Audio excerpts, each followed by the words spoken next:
Prime rib is an intimidating cut of meat. It's big, it's expensive, and it's usually reserved for holidays when you have company coming over, so no pressure.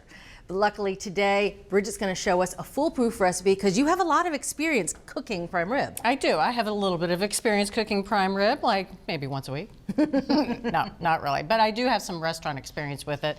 And I think that that can actually help the home cook too. You said holidays. This is also just a great roast for a special occasion. But you want to cook it right. So I think one of the most important things is knowing exactly what to buy.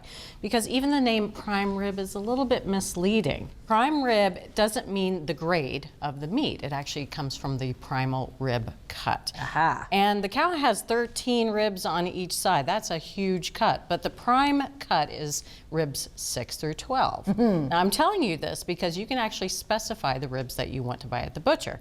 We want a first cut, and that is ribs 10, 11, and 12. 3 ribs. 3 ribs. It's closer to the loin. You end up with a really nice eye there. Yeah. Big meat muscle, and that's really good. It's also very tender. Now, before I start to really butcher into this, I want to get rid of some of this fat. You want about a 1/2 inch fat cap on here. I'm just going to take a boning knife. You can use a chef's knife, but a nice flexible boning knife is just going to shave off the fat and leave the meat behind.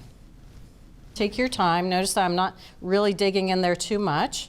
I'm going to leave some on here because it's going to help to baste the meat, but also you want to prevent moisture loss as much as possible. So that fat is also acting as a heat shield. That makes sense. All right, so this is looking pretty good. I want to remove these ribs. I want to remove them in one piece, but I want to leave as much meat on the roast as possible. So find the ribs and you insert, again, a thin knife. You can use a paring knife to start this as well. And you start to make a cut straight down for your first cut, just like this. And then once you start to make that first cut, I'm going to turn it around. You can pull apart the meat, just like that. All right, that should clear it, and it'll fall, yay! All right, I'm just gonna set this rack aside for a second. Couple more things to do. We're gonna do a little cross hatching. So I'm gonna take a knife, and we wanna cut through here, and just make a little cross hatch pattern through the fat, and down to, but not into, the meat. And this is going to do a few things. One, is really pretty. It's going to make a lovely pattern. It's also going to allow any seasoning to penetrate into the meat, and also it's going to help that fat in the fat cap render and baste the meat as it cooks. So I'm going to space these cuts about 1 inch apart. I like how you're taking your time just to go through the fat but not the meat. And the fat isn't always even either, the thickness. So you definitely want to take your time. We're going to season this, and this is kosher salts, 2 tablespoons. And the sides. All right, and seasoning this top as well. And now I want to gently work some of that salt in between the cuts that I made here. Yes. All right. All right, so that is looking great. And we need to give this salt plenty of time so it can pull out some of that moisture from the roast and then work its way all the way back in, close to the center, but we're going to put it into the fridge. So can't forget the ribs. Put these right on top. And then this is going to go into the fridge for at least 24 hours, but you can do this up to 96 hours in advance. Wow. Yeah. Covered or uncovered? Uncovered. We want to let the surface dry out because we're going to sear it later on. But again, it's 24 hours minimum, 96 hours maximum. Okay.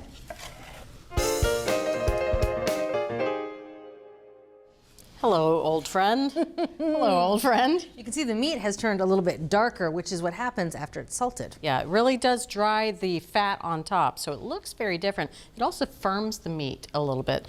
But all of this is to ensure that we get a gorgeous crust on our prime rib. So we're going to sear it, and I've got a tablespoon of vegetable oil. We're going to heat this oil over medium-high heat until it just starts to smoke. Okay. Let's talk a little bit about sous vide. Here's our large container, 12 quarts, big cut, big container. And if you're unsure how much water to use, when you bring this home, you can put it in a bag, submerge it in water, and use that as your measurement before you go ahead and season it and dry it and everything. It's the great thing about sous vide. We're going to cook the beef at the temperature that we're going to serve it at. Brilliant. So we're very close in there. So it's heating up. It's set at 133. Got our oil heating up. I'm going to put this right into the skillet. Whew. Ooh, that's a good noise. Fat cap side down. We're gonna brown this on the sides and that fat cap for between 6 to 8 minutes total. You don't really need to brown this other side. It's curved, so it's hard to get a good even browning on it. That makes sense. Just browning that last little bit down there. Thank you. Oh, that's beautiful. That smells delicious. Oh, it smells like a beautiful brown steak. Now before I tie everything together, we're gonna let this cool down just a little bit, about 10 minutes. Okay. Done, it's cooled off, now I can handle it. So the bones are sitting underneath the roast, we're gonna reattach them. That's both for flavor and also, it acts as, again, remember I said moisture loss was an issue? We don't want that. So we want to make sure that as little liquid escapes from the meat as we cook it. So I'm tying these between the ribs. So just make a nice little knot here. I would be so happy if I got that as a gift. I would too. Just cut off the excess twine here. There we go. And since my hands are a little bit messy, if you wouldn't mind giving that a good peppering. Sure. Do you have a preference on your grind, madame? Lady's choice. I'm gonna go right in the middle. All right.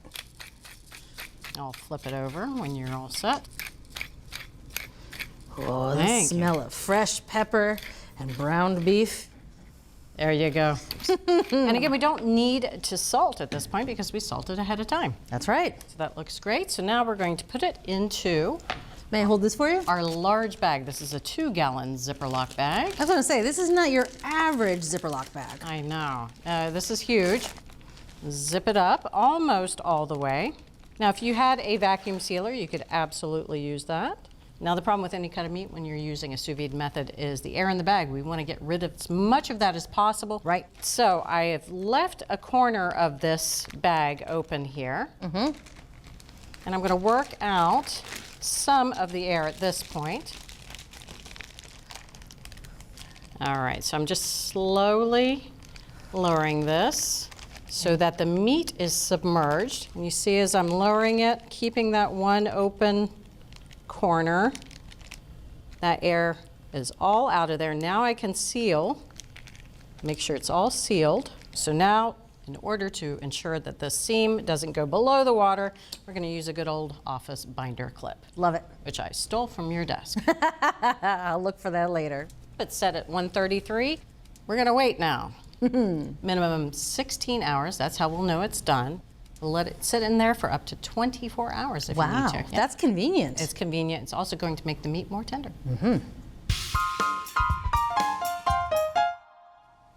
All right, we are done with our sous vide here. So, just gonna take this out. Now we need to get this out of the bag. I've got a little trick that I use when I'm cooking with sous vide. I get a pair of scissors and I just clip that. That is clever. Just you don't want to be handling hot juices out of that bag. So we're going to put this out on a rack.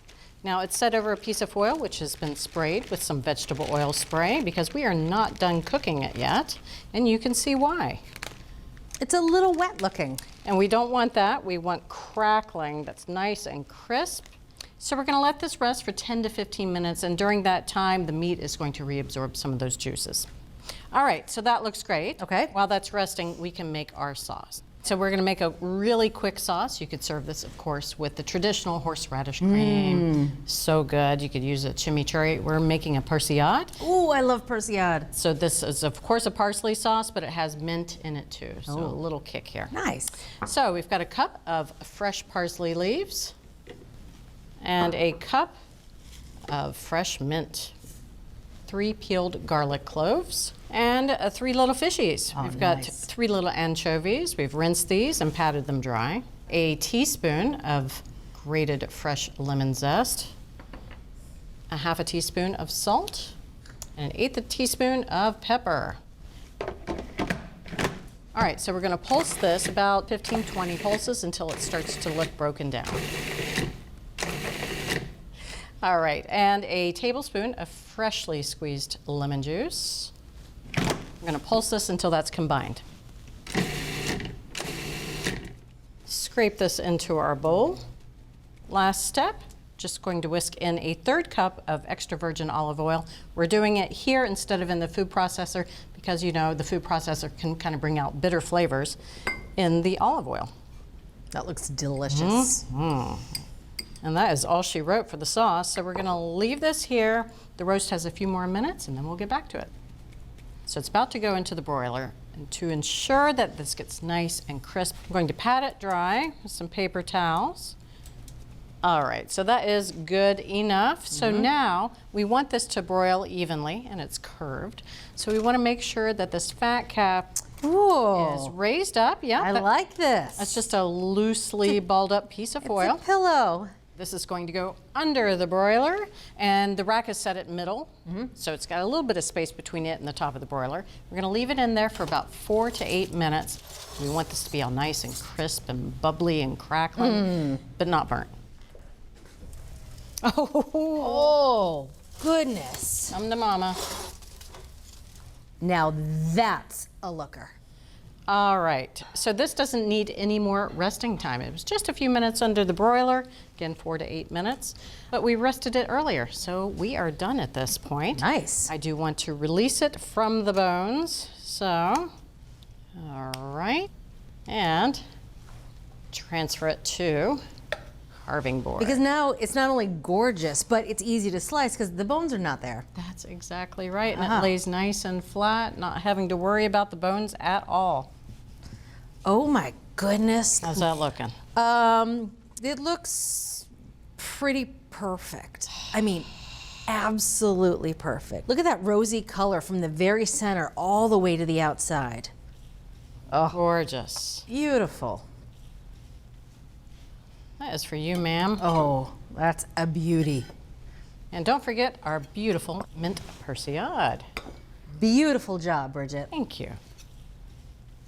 What part do you go for first? I always go right for the eye. Look how tender that is. That's a beautiful medium rare. Yes. Yes.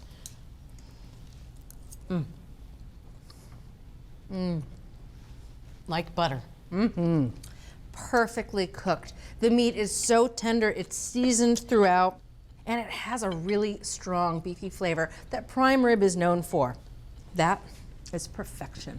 Thank you for showing me how to do this, because prime rib, you know, is intimidating, and getting the doneness just right is the name of the game, but using a sous vide just takes all the guesswork out, so you nail it every time. You bet. Great job. Thank you. So if you want to make the ultimate prime rib, go sous vide. Start by separating the bones from the meat and salt the meat for at least 24 hours. After browning the roast, cook it sous vide. Before serving, run it quickly under the broiler and don't forget the herb sauce. From America's Test Kitchen, a foolproof recipe for sous vide prime rib with Mint Persillade.